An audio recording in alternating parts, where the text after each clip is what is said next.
In this video, you'll learn how to create an e-commerce store from scratch in 15 minutes. So without further ado, let's get into it.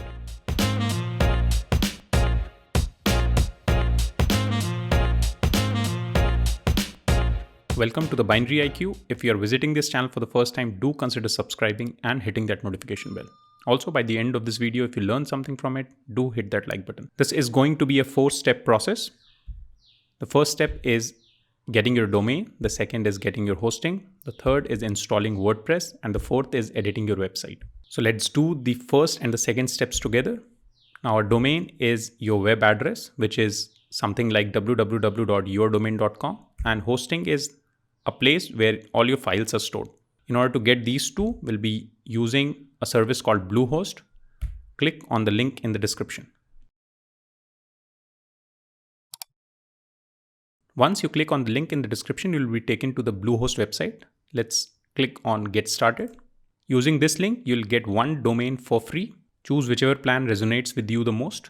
If you're going to build one website, you can choose this basic plan. If you're going to build more than one website, it's better to go for the recommended plan. So I'll just select the recommended plan. I'll click on Select. Let's create a new domain. So I'll search for my new domain. I'll just click on Next. Once you click on Next, you will be able to see that your domain is available. Go ahead and fill out the account information.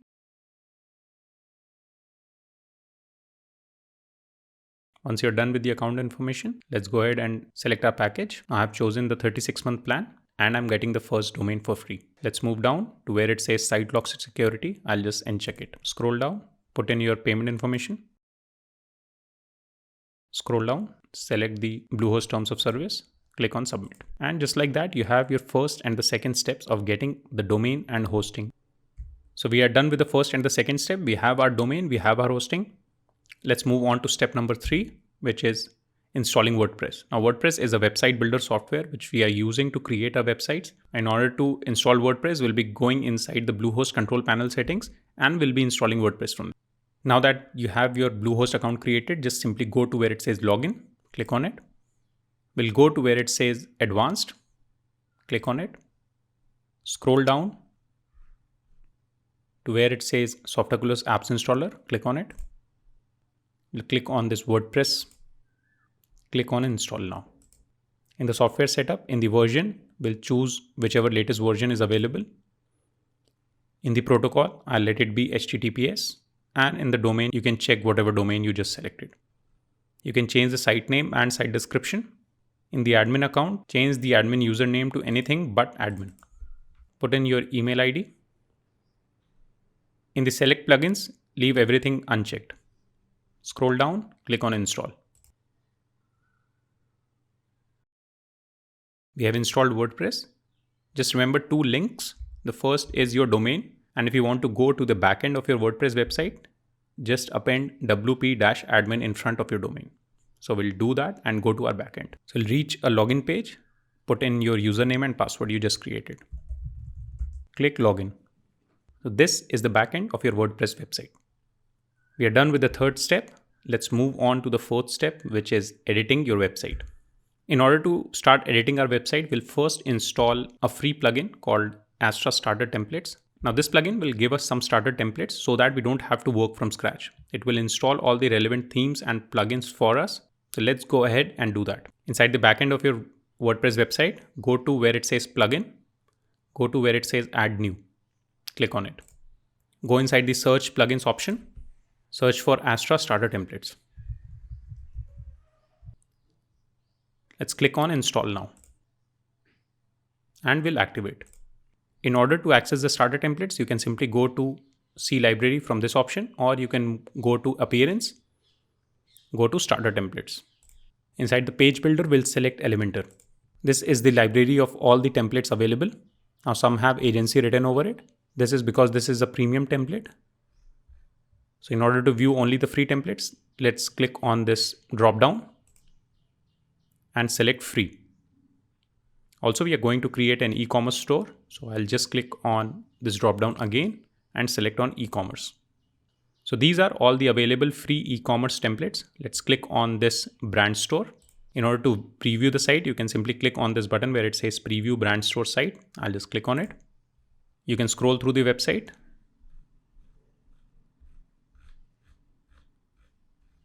If you like it, we'll just go ahead and install it. So I'll cancel out of it. Click on import complete site. This will import the home page, the about us page, and the contact us page. So I'll just click on complete site. So this plugin is going to install and activate the Astra theme. It will import the customizer settings. It will import the widgets, the required plugins, and the content as well. So I'll just click on import. So you'll get this dialog box that the import is successful. In order to view your site, you can simply click on this view site. As you can see, I have my site created. So we are done with the installation of the starter templates plugin, and we have selected and installed our e-commerce website as well. Now, in order to edit a website, just remember that every aspect you see on a website is governed by two things. The first is the theme settings and the other is the plugin settings. So every plugin you install will have certain settings associated with it, and every theme you install will have certain settings associated with it. Everything you see on a web page will be governed by either of these settings. So all you have to do is find the relevant setting and change it. So let's change the theme settings first. In order to change the theme settings, you can go to where it says customize on the front end, or if you are on the back end, you can go to where it says appearance and go to where it says customize. I'll do it from the front end itself. So I'll just click on customize. Once you click on customize, you'll be taken to all the customizer options available with your theme. Now, if you hover over, say, this menu, you'll see this pencil icon pop up which says you can click to edit this element. This shows that this element has been created using the theme settings. Similarly, if you move over to the logo, you can see that it can be changed as there is a pencil icon available as well. However, if I move down to where it says shop now or find more or any other aspect of this website, you'll see that none of these have been created using the theme settings. So let's change this logo. I'll click on where it says click to edit this element. This takes me inside the customizer option related to it. First of all, let's select different logo for a Retina device. I'll uncheck this. Let's remove this logo. Once you click on remove, you can see that the logo has disappeared. Let's select the image. Inside select image, we'll go to upload files. We'll select files. I'll select the logo I have just created. Once you're done selecting, click on choose image. And just like that, I have my logo on the top. Now I can increase the width of it. So I think this much looks good. I'll hit on publish to save these settings. I'll click this X to get out of this option. So there you can see I have my logo changed. So we have changed our theme settings. Let's move on to our plugin settings. In case of an e-commerce website which we have just created, there are two key things which will change the layout or the look of your website. The first is the design aspect of it, which is governed by a plugin called Elementor.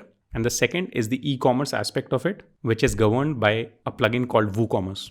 Let's check out the change in design options using Elementor first. I'm again inside my home page. Now I know for a fact that these elements of the website have been created using the page builder called Elementor. In order to change any aspect of this page, simply go to where it says edit with Elementor, click on it. Now every aspect that can be changed with Elementor will get selected as you hover your mouse over it. So it'll get a window over it.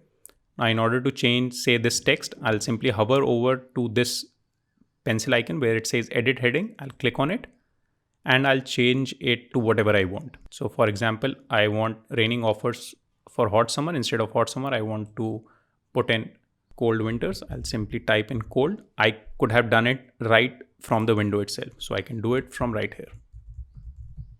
In order to change, for example, this image, I know that this image is inside this section. So I'll just hover my mouse over to where it says edit section, click on it.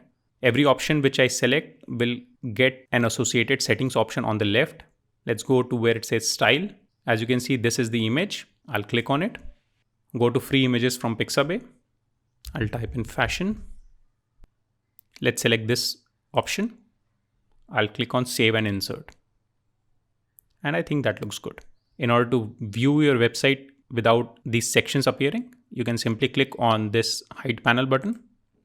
And now you can see the website look change completely. I'll click to open this panel again. As I move down, you can see every option of this website can be changed. Like changing this image, for example. So let's change this image as well. In order to change this image, let's click on this edit column, go to style, click on image again. Let's choose the image from Pixabay again. You can even upload your own files. So let's select this picture. I'll click on save and insert. And this looks good. As you can see, most of the options can be changed. However, in order to access these product images, we'll have to change the settings to where it's governed. So you cannot change the image from here because this is coming from a different plugin. For now, let's just update whatever changes we have made and let's click on preview changes. As you can see, my logo has changed inside the theme settings and I have changed some of the text as well as some of the pictures. So these were some of the settings which were governed by the design aspect or the Elementor plugin. Now let's move on to the e-commerce aspect of it, which is governed by WooCommerce. Let's move on to our backend again. Let's hit refresh once. Once you hit refresh, you will see some options pop up on the left side. We are interested in the options related to WooCommerce. So there are two main options related to WooCommerce. The first is the WooCommerce option itself and the product options. So let's quickly walk through the WooCommerce options first. I'll click on WooCommerce. So this is the WooCommerce dashboard. You can see all the sales and performance of your website. Inside the orders, you can see your orders. You can create coupons to give discounts to your customers. You can see all your customers and you can change some of the key settings. So I'll just click on settings. So in this, you can change the store address. You can define your selling locations. You can enable taxes. You can change the currency options. Inside products, you can change the shop page. You can change the placeholder images and so on. There are various other options for inventory and downloadable products as well. In the shipping, you can create shipping zones. You have different shipping options inside this as well. Moving on to payments, you can link your PayPal account to receive payments through PayPal. Moving on to accounts and privacy, you can change some of the key settings like allowing a customer without an account to purchase. You can change the privacy policy. In emails, you can send your customer's email to whenever they make a new order or cancel an order and so on. And you can do certain integrations and there are advanced options. Right now we are interested in creating a product. So I'll click on product and click on all products. Let's go to the front end of our website for a minute to show you. So as you can see, the option where it says DNK yellow shoes, this option is governed by my products. So I'll move to my backend again and you can see where it says DNK yellow shoes. So let's quickly edit this option. So I'll click on edit. I'll be changing this product to a t-shirt, which is a think outside the box t-shirt. Once I scroll down, you can put in your description here. Further, I'm going to have it as a simple product. You can create a group product, an affiliate product, and a variable product as well. Also, you can create virtual and downloadable products. So I'll leave it to be a simple product. I'll scroll down. In the image, I'll change the image. So I'll just click on remove product image and I'll set the product image. Inside product image, I'll go to upload files. I'll click on select files. So I have my product images. So I'll just click on this product image. I'll click on open and I'll click on set product image. So I have my product image. Now I'll add some more images to this product. So I'll click on add product gallery images. I'll again go to upload files, select files and select these two options. I'll click on open. Let's click on add to gallery. So now these two products are added to the gallery. Let's update this page by clicking on the update button. Now if I go to the front end of my website and reload this, you'll be able to see that this DNK yellow shoes pages would be changed. So I'll just reload. And now you can see that I have my new product here. So I'll just click on this product. This takes me to inside the product page. And as you can see, the title of this product has changed as well. And if I hover my mouse over it, you can see it zooms in automatically. And there are the other images as well. Let's go back to my edit products. Let's go to all products again. And in this way, you can simply create new products or just edit the products you already have. So this is the way you change the e-commerce options, which are governed by the WooCommerce plugin. This was the simple 4-step process: getting your domain, getting your hosting, getting the WordPress installed, and finally editing the website, the design aspects of it, as well as the e-commerce aspect of it. If you like this video, do hit that like button, and also do not forget to subscribe and hit that notification bell. If you have some feedback, do leave that in the comments below. Thank you for watching, and I'll see you on the next one.